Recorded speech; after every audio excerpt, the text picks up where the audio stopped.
Hi, this is Sammy from the Littlest Stitch. This video will show you how to join using a crochet join. So we'll be basically joining these two squares together, and yeah, so let's get into it. We have several different types of joins. The two that I use the most are the join as you go, which I have demonstrated in another video. And then this is my personal favorite. This is the double crochet UK or single crochet US join. These squares are by Shelley Husband from Spin Cushions. I joined these this morning and I just wanted to illustrate. This is a double crochet join. So on the right side, you can see that I've used this color here, because you can actually see just the little sections of the stitch coming through. I don't happen to mind that if there is a theme of the same color going through my squares, but most of the time I would pick a background. So let's say I used the cream background, and then I would join everything in cream, and then you won't actually see any of the stitches on the front. On the back of the work, you do get a slight ridge. Some people don't like that. I don't happen to mind it, and I also find that with washing, that little ridge goes away.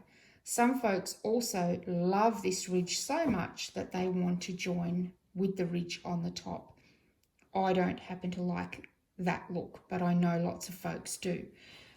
So if you like that look, then all I would ask, or all I would suggest, is when I show you the video, I will tell you obviously which way to orient your squares. So when we join, we actually sandwich our squares right sides together, and then we pop our join on. So if you wanted the feature on the front, you would sandwich your squares wrong side together so that your feature would be on the front.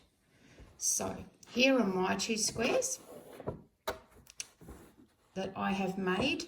I haven't actually counted to see how many stitches, whether there's more on this one or less on this one. I don't actually know, but it's probably a good idea anyway, because it just shows how even if there's a slight difference in stitches, you can still kind of fudge it a little bit to make it work. Obviously, if you had, a really small square and then a big square, that's not obviously going to work, but a couple of stitches will be fine.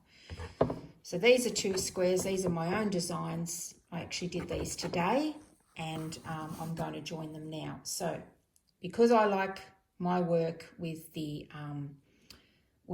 join on the back, I'm going to sandwich my square right side together. So I have my yarn here already joined, and this is a US single crochet or a UK double crochet join.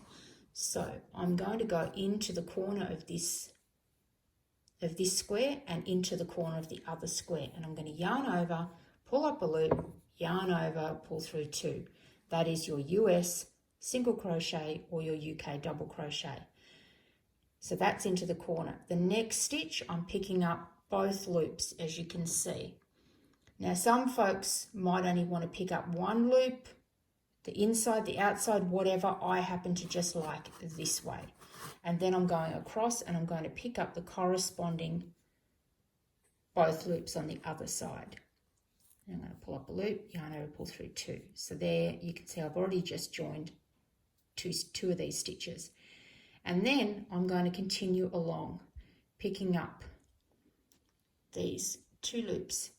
So there's basically four loops that you're picking up, the two on one square and the two on the other. And then I'm going to continue all the way along. So as I go along, I'm just having a look to see where my square is. It's pretty good. The stitches seem to be like they're lining up. I think they've probably got around about the same amount of stitches, but you would be generally using squares that had the same amount of stitches, and you would be just corresponding from one side to the other. And as you can see, I've got a nice little ridge happening on the top here on the inside, you can see where my joins are just in there. Okay, so we're just about at the end. I'm just finishing off my last few stitches here.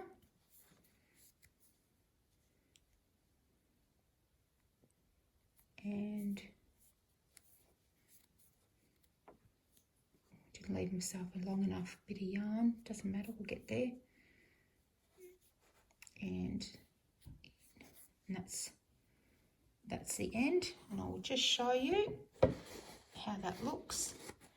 That gives you a really, really beautiful join. I think it's pretty flat. I think it's a nice flat joint. On the back, yeah, there's a little ridge. People will use it to actually frame each of their squares on the front. But, you know, it's all personal. I happen to like it like this. And so, yeah, I'll see you on the other side. Hope you enjoyed that. It is my actual favourite way to join squares together. I actually love how nice they come together when they're joined in this way. So if you've got any other questions, shoot me a message down below. I love your messages. I read them all. Thank you to those who have already subscribed. If you like this video, please shoot me a thumbs up.